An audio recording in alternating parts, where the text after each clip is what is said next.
Good morning, Martin. Can you hear us? Yeah.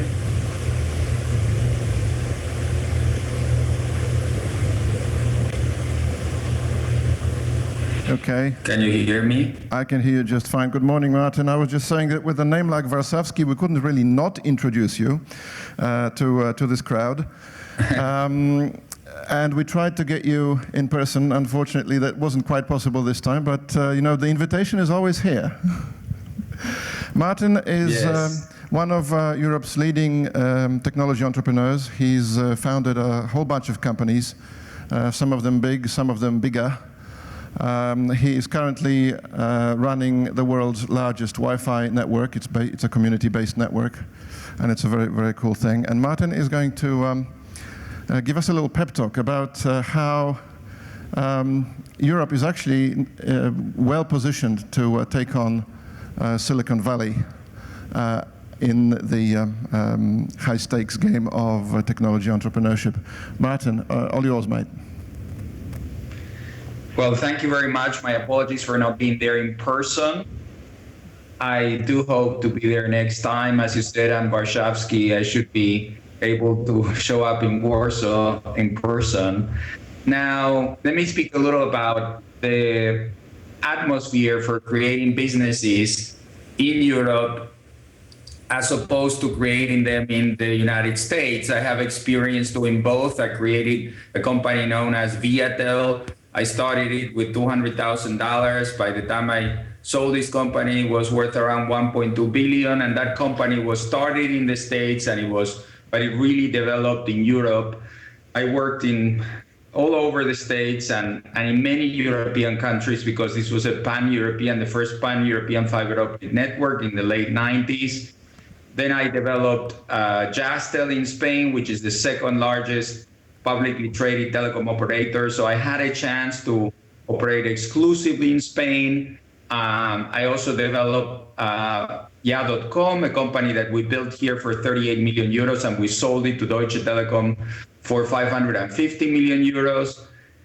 We started an alternative energy company, which is now it's in Mexico, Spain, Germany, other countries. It's worth around $1 billion now. It's called Eolia, and it will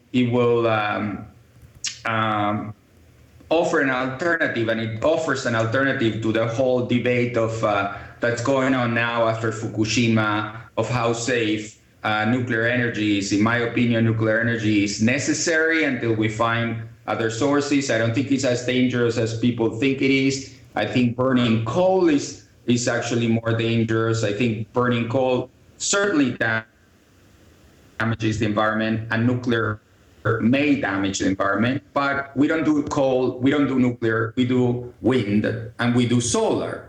I've also had my shares of failure. I had one big failure. I had one cloud computing company that I started in Germany, and I personally lost 35 million euros betting in cloud computing too early.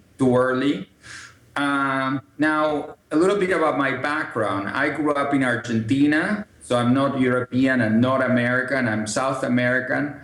And I grew up during a civil war that there was in Argentina that was known as the Dirty War.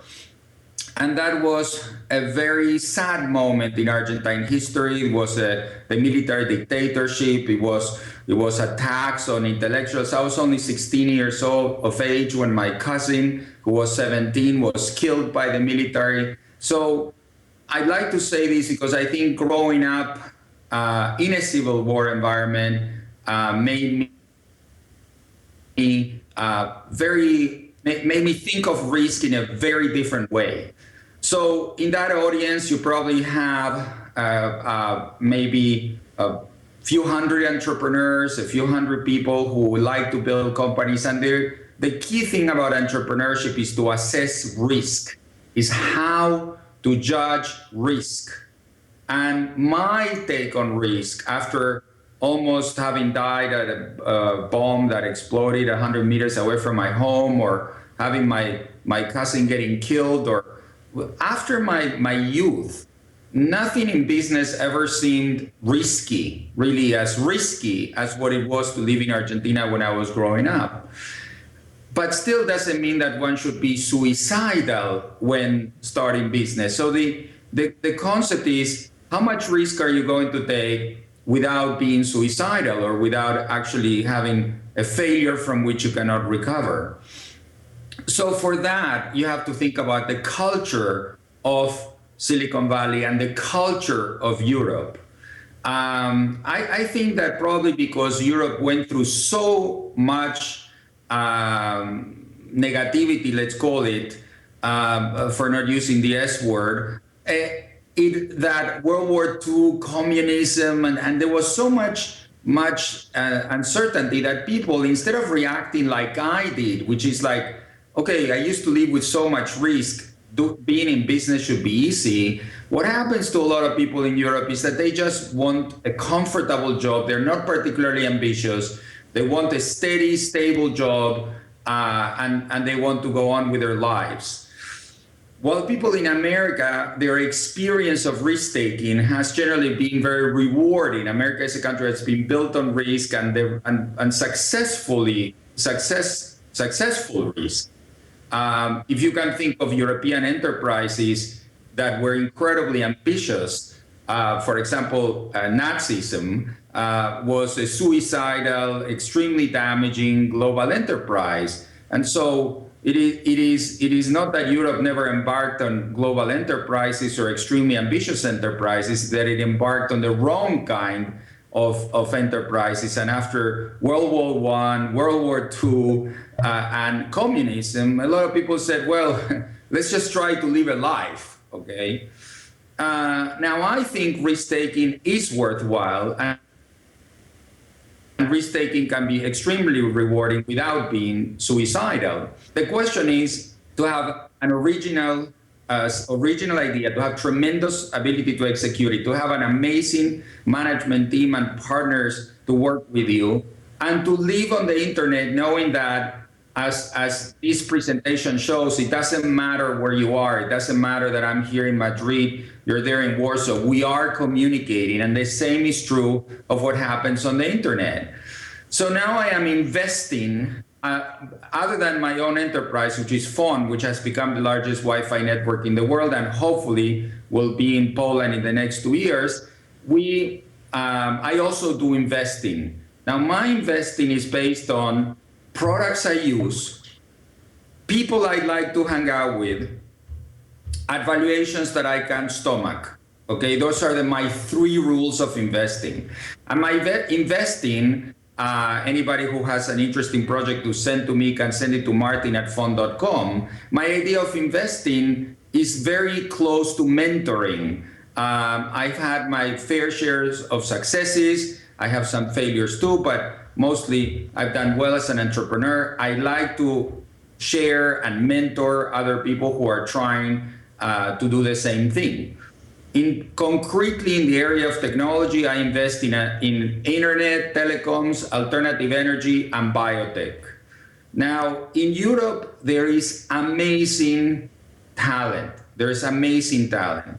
What there isn't is enough ambition, because ambition as such is actually poorly regarded in Europe. It is poorly regarded to want to raise your head above the crowd, to want to be different, to want to be extremely successful. It is embarrassing in Europe actually to say you want to be absurdly successful.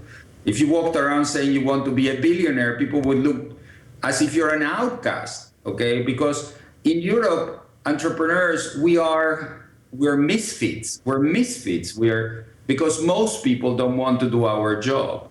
Now, I hope that after this talk and after hearing what I have done in the area of the internet, you find it motivated to say, no, you can be very much part of society. You can create jobs. You can help others. You can make your country a better place, and you can be an entrepreneur. Thank you very much. Muchas gracias, Martin. Encantado. Thank you very much for your time. You actually Finished 2 minutes. Can you see me? You can just see me. You finished 2 minutes ahead of time, so thank you for that, because this session is quite packed, and following on your heels, we're going to have a leading economist. So that's actually quite a cool thing. Thanks again. Now off you go to the airport, and don't be late. Thank you. Have a good day. Thank you for having me.